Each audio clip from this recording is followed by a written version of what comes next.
A breaking announcement from Buckingham Palace has left the world stunned. King Charles, in a rare moment of vulnerability, confessed, "I hope I live long enough." What prompted this chilling admission? Is the monarchy facing an uncertain future? Today, we dive into the shocking details behind Charles's words, uncovering secrets that could shake the royal family to its core. Stick around. This is a story you won't believe. King Charles III's reign has been anything but predictable. Crowned in 2022 after Queen Elizabeth II's death, he stepped into a role weighed down by tradition, scrutiny, and a nation wrestling with its identity. At 74, Charles was already the oldest monarch to ascend the throne, and whispers about his health have trailed him ever since. But nothing prepared the public for his recent raw confession during a private engagement that leaked to the press. "I hope I live long enough." Long enough for what? To secure his legacy? To mend family rifts? Or to prepare Prince William for a throne that might come sooner than expected? Let's set the scene. It was a quiet gathering at Sandringham, one of the royal family's private estates. Charles was meeting with close aides and a few trusted confidants. The mood was somber. Insiders say he'd been reflecting on his mother's reign and the challenges he's faced. Out of nowhere, he dropped the bombshell. Those in the room froze. One aide reportedly scribbled it down, and within hours, the quote was racing across headlines worldwide. Why would a king, surrounded by wealth and power, sound so uncertain? To understand, we need to peel back the layers of Charles's life and reign. Charles has always been a man caught between duty and desire.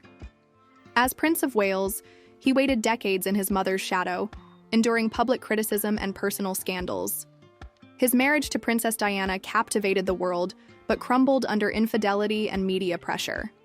The tragic loss of Diana in 1997 left scars that still linger, with many blaming Charles for her unhappiness. His eventual marriage to Camilla, now queen consort, stirred controversy, though public opinion has softened over time. Through it all, Charles carved out a niche as an environmentalist and philanthropist, championing causes like organic farming and youth empowerment. But as king, those passions have taken a backseat to the demands of the crown.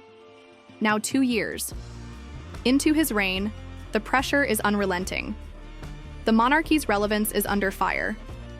Younger generations question its cost, $86 million annually, according to recent estimates, while republics like Australia push to ditch the crown entirely.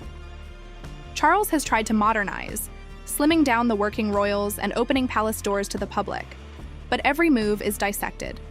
When he scaled back the 2024 Commonwealth tour due to health concerns, rumors exploded. Was it just fatigue, or something more serious? The palace's vague statements didn't help, fueling speculation that Charles might be hiding a diagnosis. That brings us back to his haunting words. "I hope I live long enough" isn't just a passing comment. It's a window into a king grappling with mortality. Sources close to the palace say Charles is hyper-aware of his age.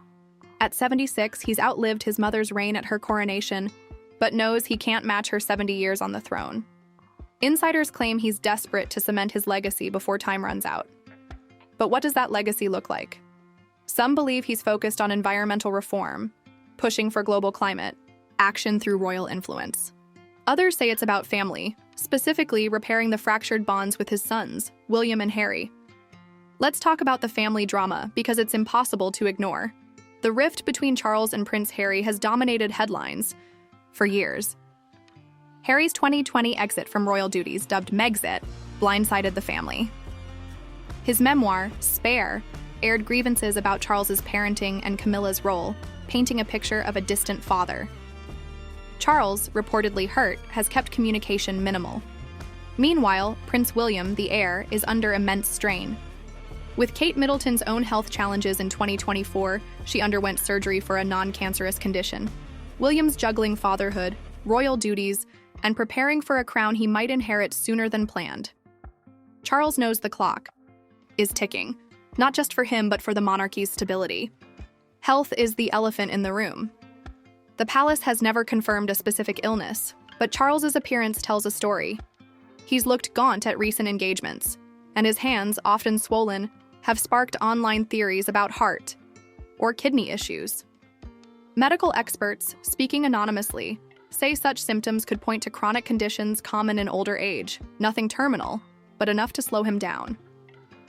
The 2023 Commonwealth Tour, cut short after a grueling Asia leg, was a wake-up call. Charles reportedly told aides he can't keep up like he used to. That vulnerability clashes with the monarchy's stiff upper lip ethos, making his public admission even more jarring. What makes this moment so gripping is its rarity. Monarchs don't admit weakness. Queen Elizabeth II, even in her 90s, projected unshakable strength. Charles, by contrast, seems human, flawed, reflective, and painfully aware of time slipping away.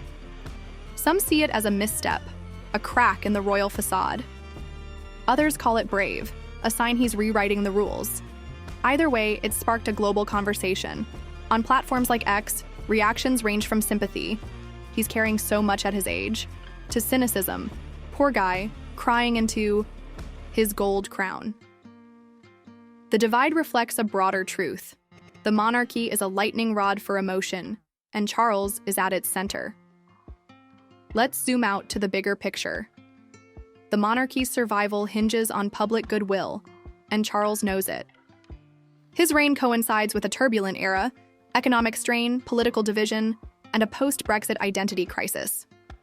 He's tried to bridge gaps, visiting diverse communities and championing inclusivity.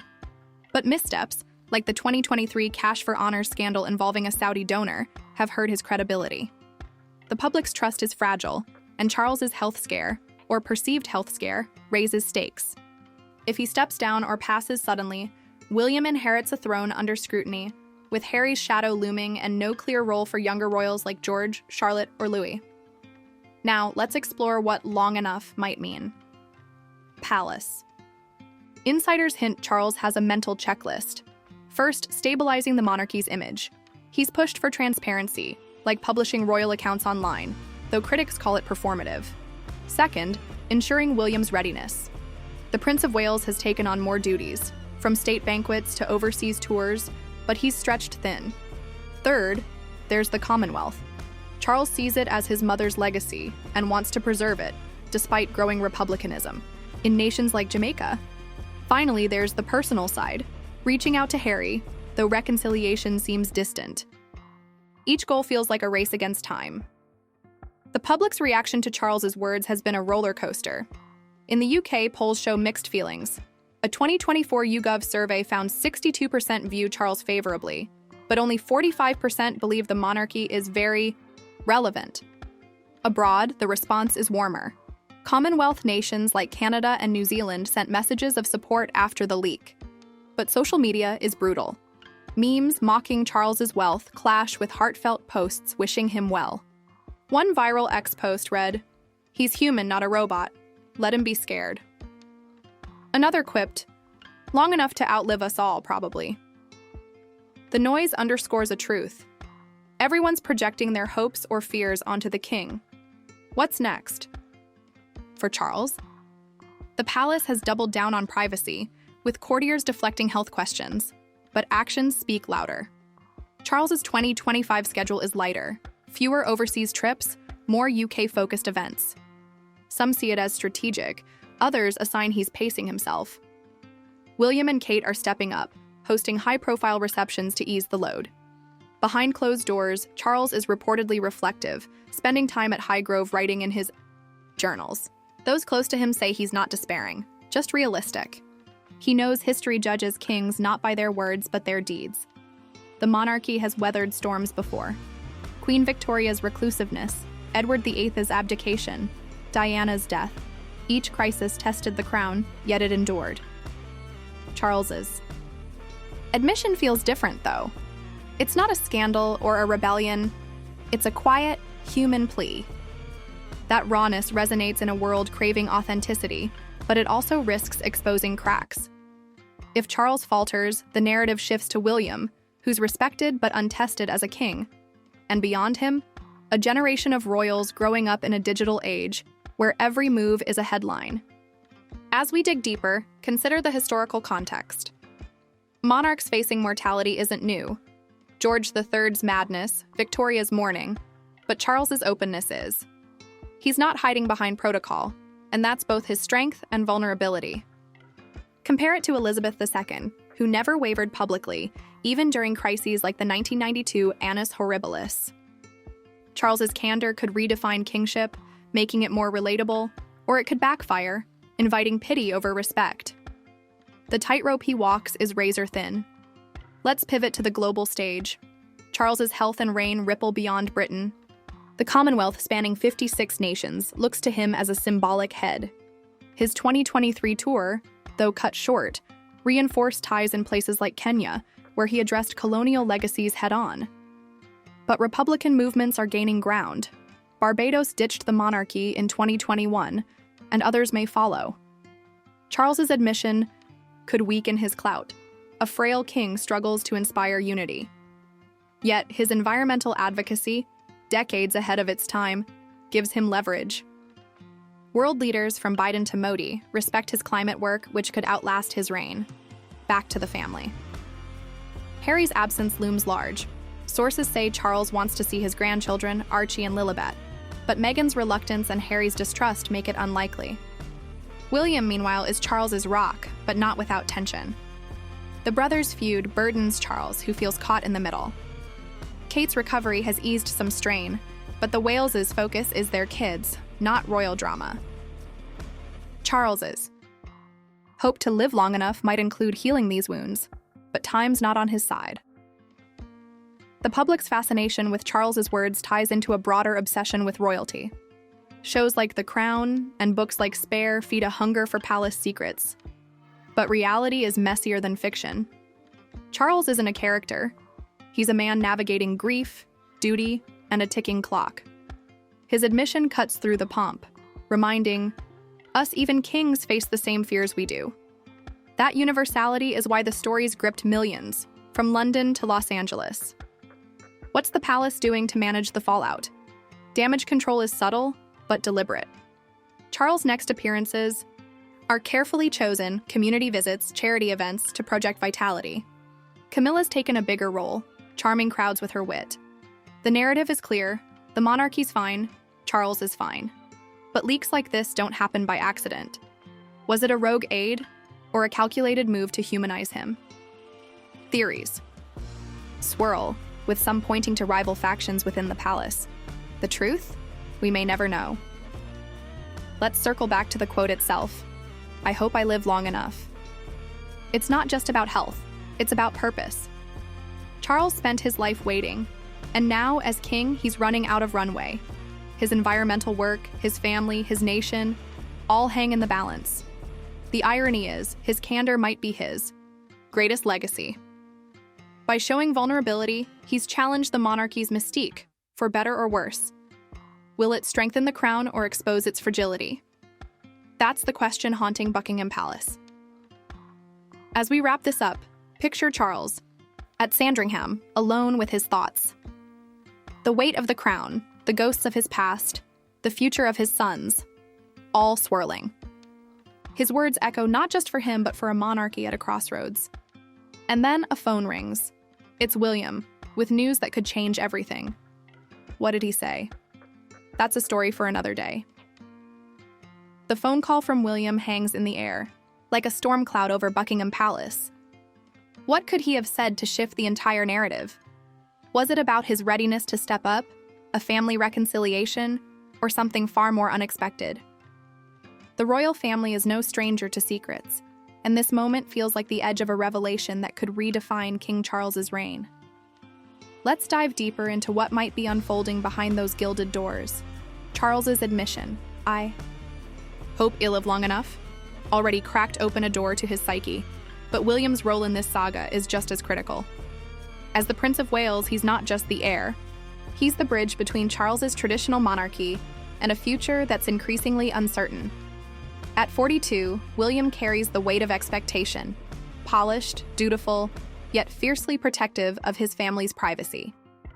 Sources say he's been more involved in Charles's decisions lately, from scaling back royal engagements to shaping the monarchy's public face. But involvement doesn't mean agreement. Whispers from the palace suggest William has his own vision, one that might clash with his father's. Let's unpack William's perspective. Unlike Charles, who grew up in the shadow of a stoic queen, William was shaped by Diana's warmth and the media's relentless gaze.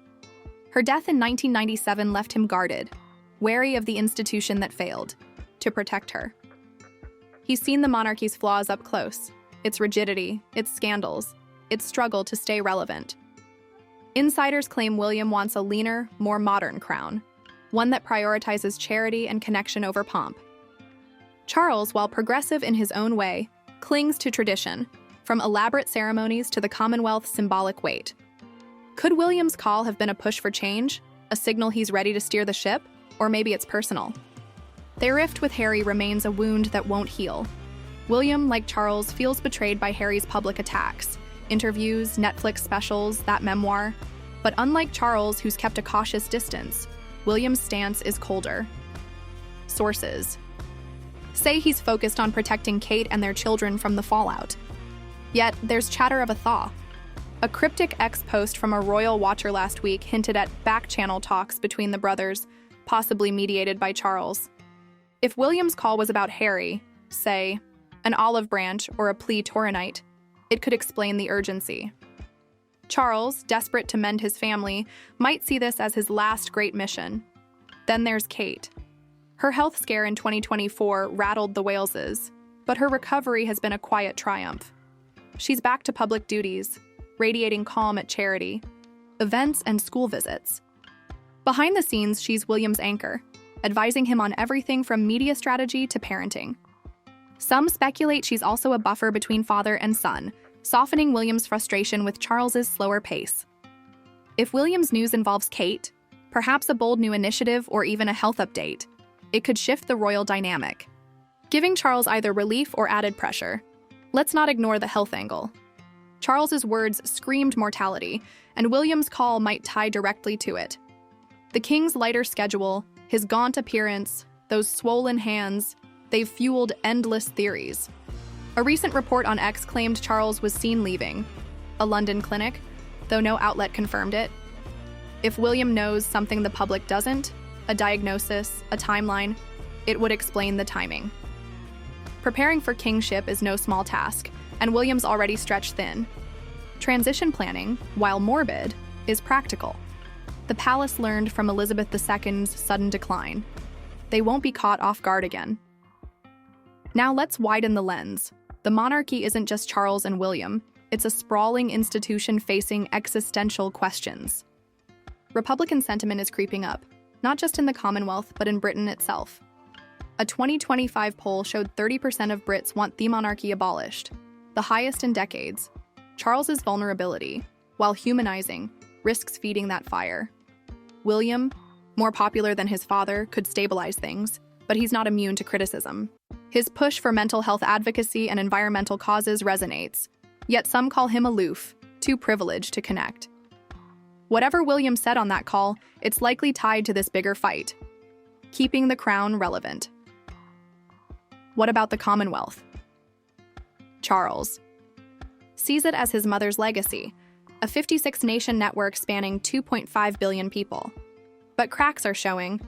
Jamaica's eyeing a referendum to go fully Republican, and Australia's new government is openly skeptical of royalties.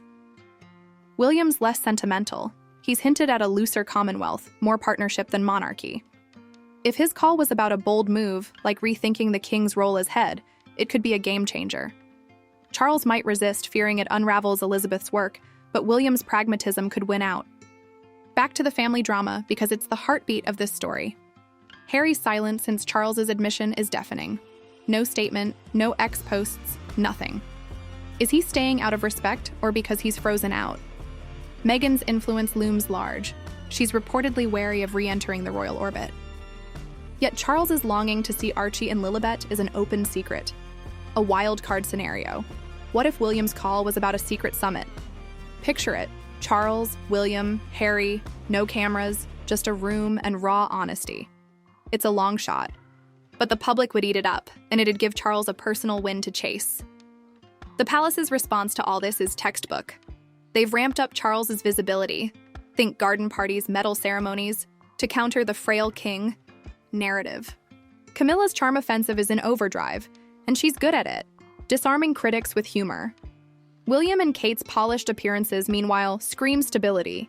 But the machine can't hide everything. Leaks keep slipping. First Charles is us, quote, now whispers of William's call. Someone's talking, and that's a problem. Is it disgruntled staff, or a calculated play to control the story? The royal game of chess is ruthless. Let's talk legacy again. Charles's environmental work, decades of tree planting, climate summits, sustainable farming, could outshine his reign.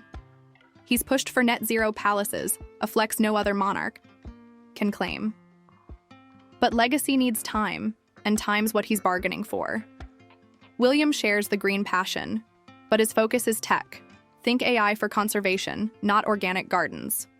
If their visions diverge, that call might have been a reckoning, a father and son hashing out the monarchy's soul. Public reaction keeps evolving. On X, the mood swings from Charles deserves peace to abolish it all. A viral thread broke down his reign's highs and lows, racking up thousands of shares. Fans praise his candor. Haters call it a pity party. William's caught in the crossfire. Some see him as the future, others as Charles 2.0. Kate's the wild card, her approval ratings soaring past both. The public's obsession mirrors a soap opera, and Charles's admission is the season finale twist. What's the endgame? Charles can't outrun biology, but he can shape the narrative. His next moves, more openness, more delegation, will set the tone. William's call, whatever it was, is a pivot point. Was it a warning? A plan? A plea? The palace walls hold the truth, but they're starting to crack.